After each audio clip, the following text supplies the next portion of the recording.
Հարգարժան վարչապետ, հարգելի գործընկերներ, ես կցանկանայի ջերմորեն ողջունել վարչապետ Փաշինյանին առաջին հերթին մեզ այստեղ Երևանում հյուրընկալելու համար Եվրոպական քաղաքական համայնքի գագաթնաժողովին։ Ես կցանկանայի իհարկե շնորհակալություն հայտնել բոլորին այստեղ լինելու համար, շնորհակալ ենք ներկա լինելու համար եւ նախագահ Ալիևին առցանց մեզ միանալու համար։ Այսօր Եվրոպական քաղաքական համայնքի գագաթնաժողովն իսկապես պատմական է։ Պատմական է, որովհետև առաջին անգամ է, որ ԵՔՀ-ն հանդիպում է այստեղ, Հարավային Կովկասում, Հայաստանին դնելով Եվրոպայի սրտում, հենց այնտեղ, որտեղ Հայաստանը պատկանում է։ Հաշվի առնելով վերջինիս հինավուրց պատմությունը։ Սա պատմական է, քանզի այսօրվա գագաթնաժողովը հնարավոր է դարձել Հայաստանի եւ Ադրբեջանի միջև կնքված համաձայնության շնորհիվ, համաձայնության, որը խաղաղության պատմություն է Եվրոպայի համար, Եվրոպայում, որը պետք է տոնվի մի աշխարհում, որտեղ պատերազմները կարծես թե գերակայում են։ Այս համաձայնագրի շնորհիվ է, որ բարելավվել են հարաբերությունները Հայաստանի եւ Թուրքիայի միջև եւ այդ շնորհիվ է, որ այս տարածաշրջանն անցել է փոխակերպման ճանապարհին։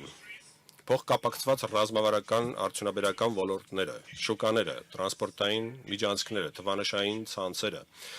եւ էներգետիկ փոխկապակցվածությունը այսօր ավելին են, քան պարզապես ապրանքները։ Նրանք վստահություն են ձևավորում, ստեղծում աշխատատեղեր եւ հարևաններին հնարավորություն տալիս կապվել պրակտիկ գործընկերական հարաբերությունների եւ համատեղ աճի ներքո։ Եվրամիությունը պատրաստ է վստահելի գործընկեր դառնալ եւ այս տեսլականը դարձնել իրողություն, ապահովելով այս պահի անդառնալիությունը, խաղաղության եւ հնարավորությունների բարգավաճման կենսական նշանակություն ունի ամրապնդել Հայաստանի ժողովրդավարությունը պայքարել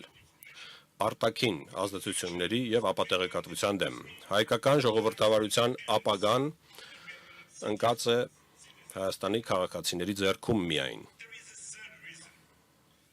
Կա երրորդ պատճառը, թե ինչու է այսօրվա գագաթնաժողովը պատմական։ Առաջին անգամ է, որ մենք հրավիրել ենք ոչ եվրոպացի գործընկերոջ, Կանադայի վարչապետ Մարկ Կարնեին, ով մասնակցում է գագաթնաժողովին Եվրոպական քաղաքական համայնքի։ Բարի ողջույններս, Մարկ։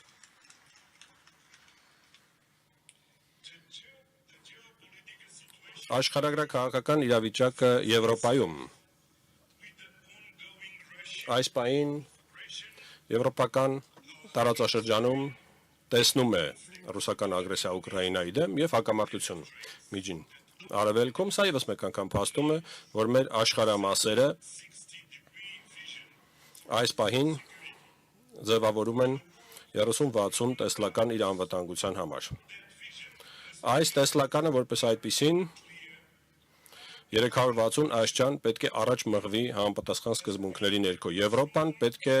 կանգնի առաջնագծին միջազգային իրավունքի եւ կարգի պահպանման եւ միաժամանակ հետևելով ՄԱԿ-ի խարտիային կամ կանոնագրքին ստեղծի բազմակողմանիության եւ համագործակցության հարթակ։ Սակայն աշխարհն այսօր միայն աճող անկայունության հանգույց չէ, կա երկրորդ կարևոր միտումը։ Աշխարհում բազմաբևեռականությունն է զարգանում։ Սա մի միտում է, որը պահանջում է բազմաբևեռ փոխգործակցություն, միտված խաղաղության եւ ընդհանուր բարգավաճման կարողությունների ձևավորման։ Բոլոր այս մակարդակներում Կանադան համախոհ կողմ չէ միայն, այլ գործընկեր։ Կանադան կիսում է Եվրոպայի գլոբալ 360 աստիճան տեսլականը անվտանգության։ Կանադան մեզ հետ միասին ցանկանում է ստեղծել միջազգային կարգ, որը հենված է միջազգային իրավունքի եւ միջազգային մարդասիրական իրավունքի վրա։ Կանադան առաջատարն է բազմակողմանիության ՄԱԿ-ի համակարգի հետ միասին, որն իր սրտում է։ Եվ վարչապետ Կարնեն այս պահին այն ջատագովն է, որը պետք է այս փոխգործակցությունը առաջ մղի։ Հենց այդ պատճառով է, որ Կանադան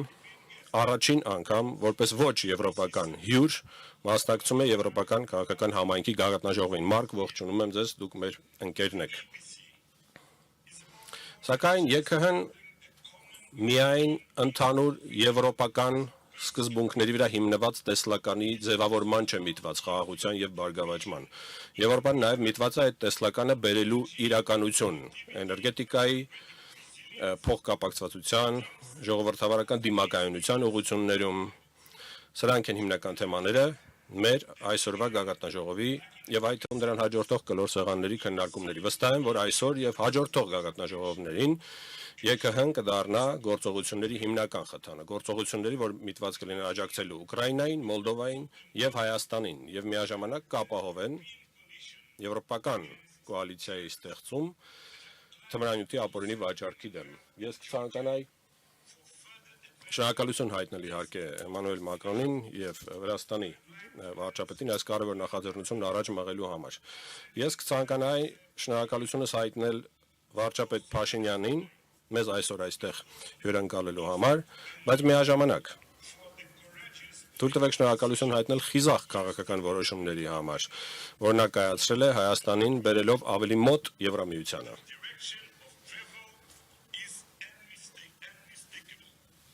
Այստեղ է, որ այս ճանապարհը վստահաբար մենք դիտարկում ենք ոչ սխալական։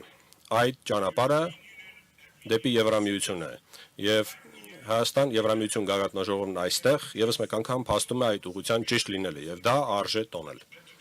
Սակայն այսօր խոսքը եվրոպական քաղաքական համայնքի մասին է եւ ես բոլորին մաղթում եմ հաջող քննարկում։ Շնորհակալություն։